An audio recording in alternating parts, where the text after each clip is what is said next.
AI models are everywhere. We use Gemini for chatting, Imagen for image generation, Veo for video generation, and sometimes Cloud for web development. They are everywhere and they are changing at the speed of light. But the tech which makes these models so advanced is not new, it's very old but still very important. The basic neural networks were discovered in 1950, reinforcement learning in 1960s.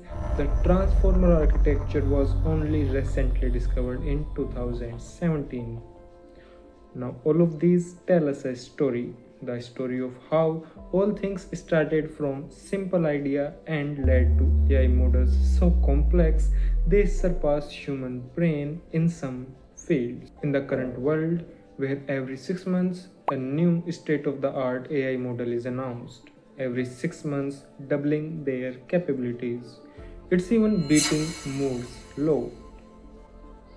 People are excited about the future, a little fearful, but more excited. How AI might help us find treatment for every disease, or how we can solve physics faster, or even some bad things like job loss or the fear of economic collapse. AI is definitely destined to change the world.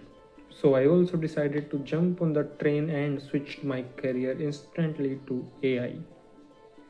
But I didn't knew anything about it, so I decided to take a step back and see the past of AI before coming to the future, living it, developing it, discovering it. Because that's where in the past everything started. And this is part 2 of my 3 video series about the history of AI. Today we will be covering the developments in AI from 1970s to 2000s. The times were definitely exciting. Sometimes progress slowed down, or sometimes it very rapidly accelerated. But surely it never stopped. There were various AI winters or AI booms, but progress, whatever happened, never stopped. So take a deep breath and let's do it. After AI was established as a proper field at Dartmouth Workshop, things gained momentum. Progress was fast, scientists were excited. Some overpromised, like a fully capable AI machine will be possible in next 10 years, which of course is not possible even now. As time passed, promises didn't came true. Progress slowed down, excitement decreased, and people, just like every time, lost hope. But as time passed, promises didn't came true. Progress slowed down, excitement decreased, and people, just like every time, lost hope in the field of AI. And then came the final nail in the coffin. Sir James Lighthill, who at the time used to be philosopher and write about AI, published a report that things were not as good as they were being told. Researchers had essentially overpromised, under-delivered when it came to the potential intelligence of machines. This led to a sharp decline in funding. Some major laboratories were shut down.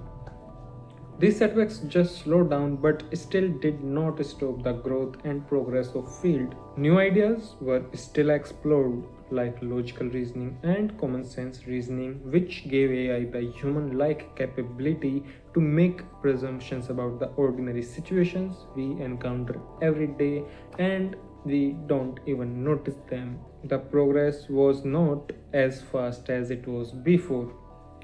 Later that time, it was named as AI Winter, who experienced it in 1984. The AI winters actually started in 1974, but they were named later in 1984, and it took 10 years for them to realize that it was a AI winter. Why 10 years? Because when things go wrong, we assume that they were like that since a long time. But obviously, it's not true. Scientists of that time also realized 10 years later that things were actually bad. It's similar to stock markets, where often people are too late to realize whether it's a bull market or a bear market. And if they bet opposite and and most of them bet opposite and lose money, while those who know or have experience earn money. Winters happened and they passed, but what were the main reasons that caused the river of AI to freeze? And the same issues that when solved progressed AI to its current state. Despite so much progress in the software department of AI, the hardware that runs the AI computer had not progressed that much during that period. They were not able to process so much data. And as things progressed, they became more complex.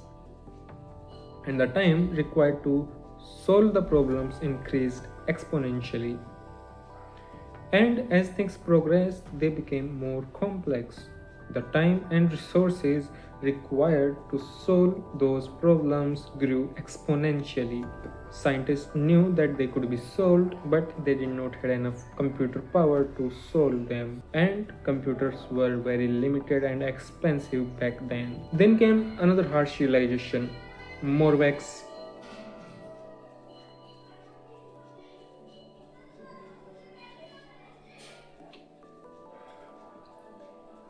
Then came another realization: Moravec's paradox.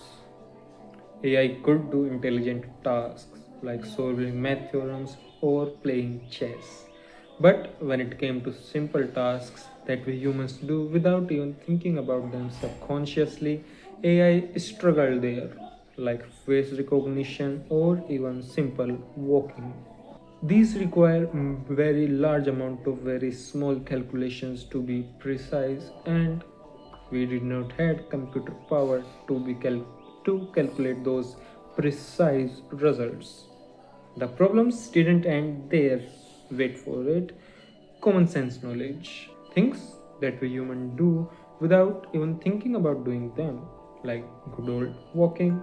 Like good old walking. Or knowing simple things like a pen's tip can hurt you if you pinched enough, pinched with pressure, or we should not stare at the sun, or even simple human emotions like fear of something, or how we subconsciously know when someone is lying to us, or even simple human emotions like fear of something, how we know when someone is happy or sad, or if someone is lying at our face by simply looking at the small gestures they make on their faces, and our minds calculate it instantly. And it was hard for AI. We don't tell these things to each other or teach them, we just know it. But AI didn't know that and needed that knowledge in the form of a very large database.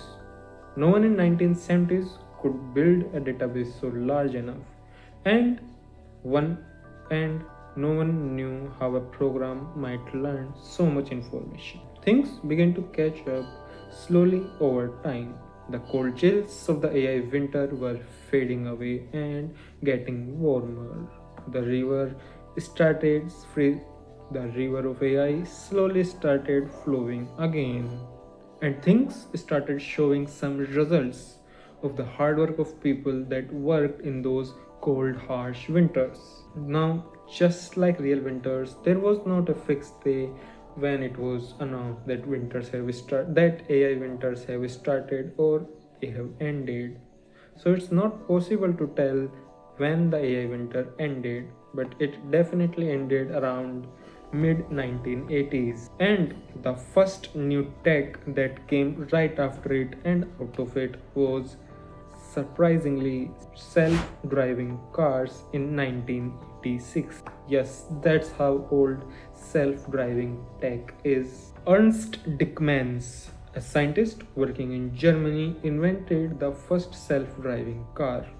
Of course, they were not as refined as they are now, but they could drive on a street without any traffic on their own with little assistance. How a teenager learns to drive car for the first time. But later that self-driving car could reach the speeds up to 130 km per hour, and they even completed a trip of 1758 kilometers autonomously in 1995. Then came expert systems. They made AI from a small field worth multi-million dollars to an industry worth $1 billion. Expert systems were precursor to modern algorithms.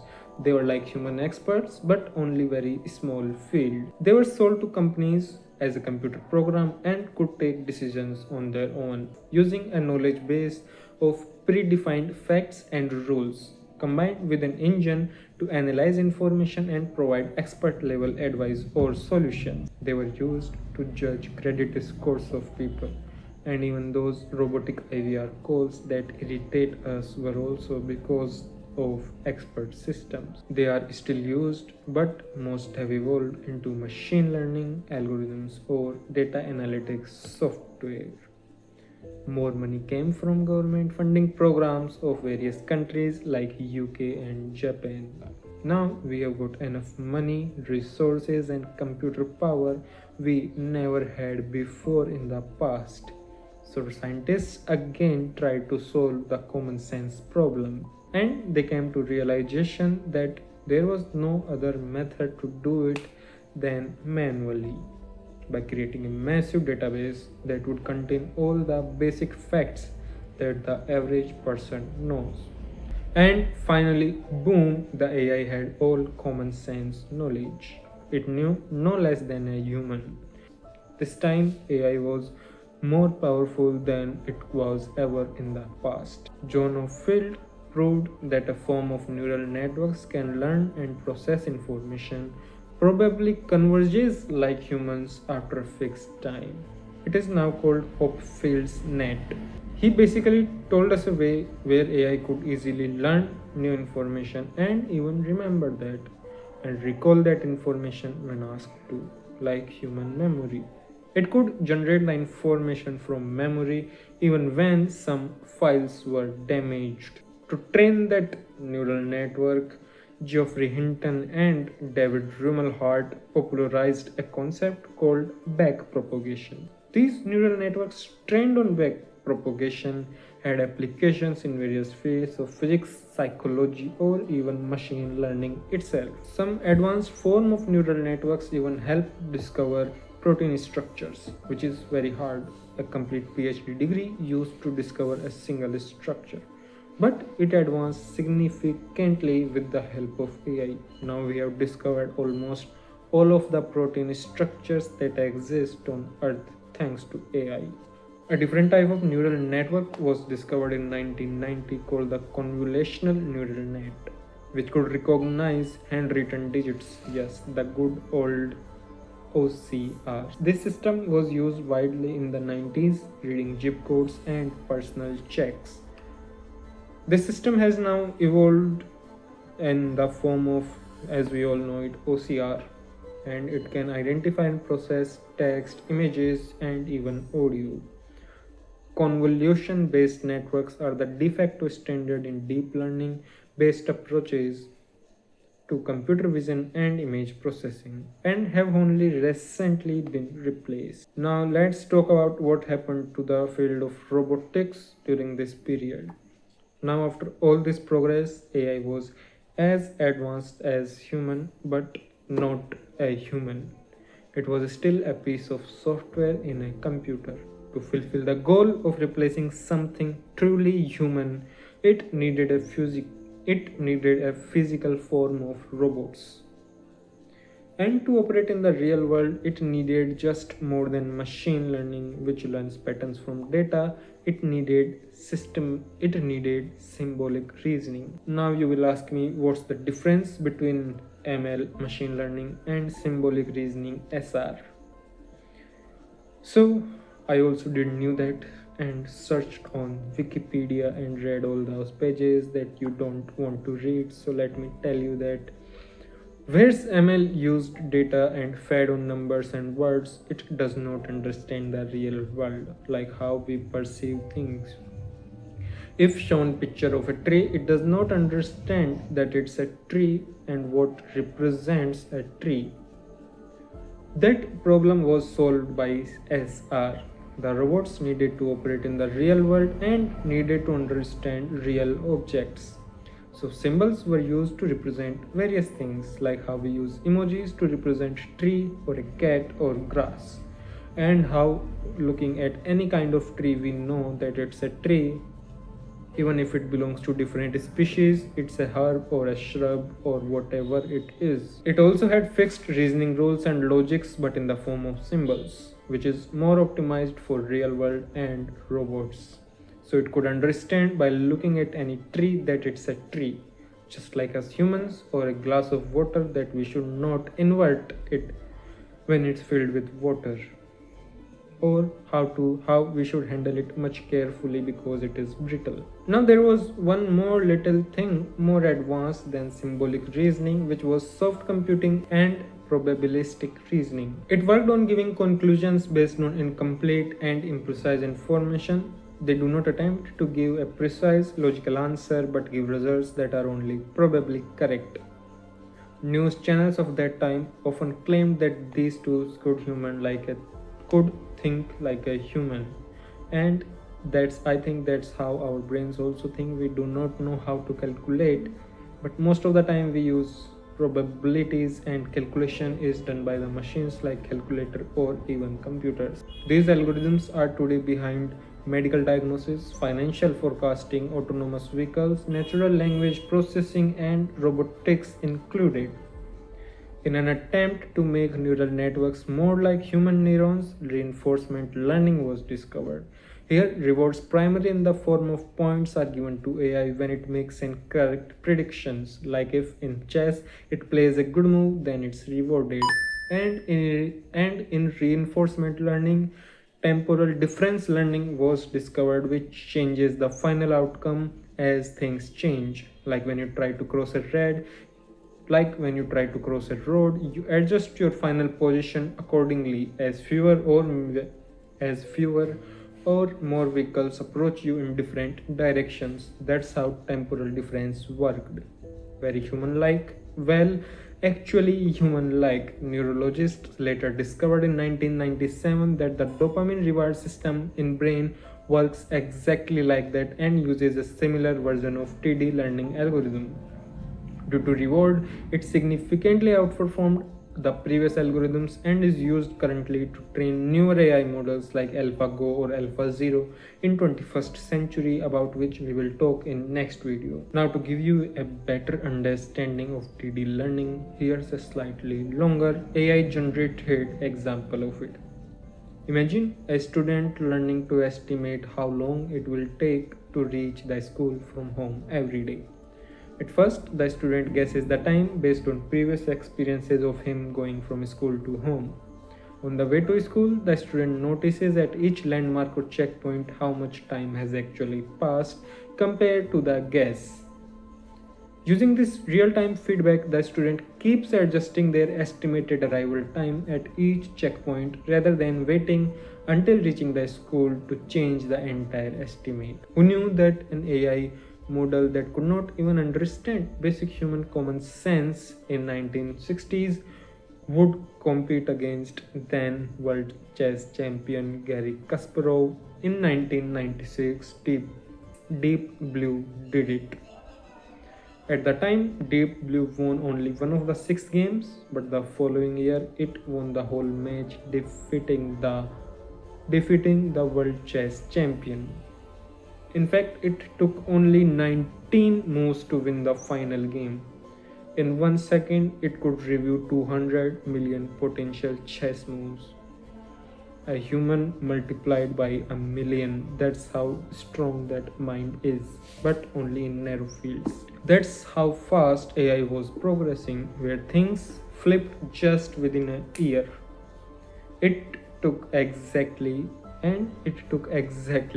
1 year, 2 months, and 16 days for Deep Blue to come back and take its trophy from Garry Kasparov. In 1987, desktop computers from Apple and IBM finally became mainstream and gained speed and power. Researchers began to appear as part of larger systems. AI had solved a lot of difficult problems, and their solutions proved to be useful throughout the technology industry, such as data mining, industrial robotics, logistics, speech recognition, banking software, medical diagnosis, and Google's search engine. Why don't people think these to be AI? Well, philosopher Nick Bostrom explains a lot of cutting edge AI has filtered into general applications, often without being called AI, because once something becomes useful enough and common enough, it's not labeled AI anymore. This was in the early 2000s. Most people assume that AI is only in the chatbots that they use, but it's not true. They have been using AI without noticing for a far long time, and almost all social media companies, as old they are, have been using AI since their beginning, including Facebook, Google, or any platform you name. So it's definitely not a new trend. Most of the new directions in AI relied heavily on mathematical models, including artificial neural networks, probabilistic reasoning, soft computing, and reinforcement learning. Now, the progress in AI in 1990s to 2000s was not small, it was subtle. AI was everywhere, but either due to previous reason, what Nick Bostrom said, that it was not given credit, or common public continue to use those enhanced products of AI, but they did not notice those changes. Changes were also very much at corporation level, like Google search or machine learning, so they were not released to common public and did not came into mainstream media as they are coming now. This is the end. There will be the part 3 covering 2000s to present, and that idea that came to me during the shooting, that why current AI progress is not like past. I will also make a video about that, so subscribe and wait for it. Idea: why not we make a video telling how current AI boom is not like past where fake promises were made. मैं लिखता हूँ एक बार.